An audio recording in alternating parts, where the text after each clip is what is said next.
ভাই আল্লাহর ঘর মসজিদের জন্য যে যা পারেন সাহায্য করুন। ভাই আল্লাহর ঘর মসজিদের জন্য যে যা পারেন সাহায্য করুন। এ ভাই এদিকে আসেন। এ ভাই দাঁড়ান।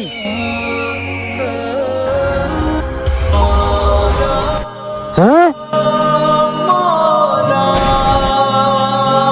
হ্যাঁ? আরে এগুলো আমার সাথে কি হইতেছে?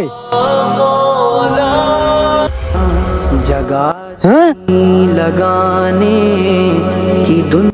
আরে হুজুরটা তো আল্লাহর নেক বান্দা, যাই টাকাগুলো ওনাকে দিয়ে আসি। এই নেন হুজুর, টাকাগুলো আপনি রেখে দেন। হ্যাঁ? এগুলো আমার সাথে কি হইতেছে? বারবার আমার টাকাগুলো পাতা হয়ে যাইতেছে কেন? ওইটা বাদ দেন, আপনি আগে কি কাজ করেন সেটা বলেন। আমি কাজ করি। আসসালামু আলাইকুম রাব্বি ভাই।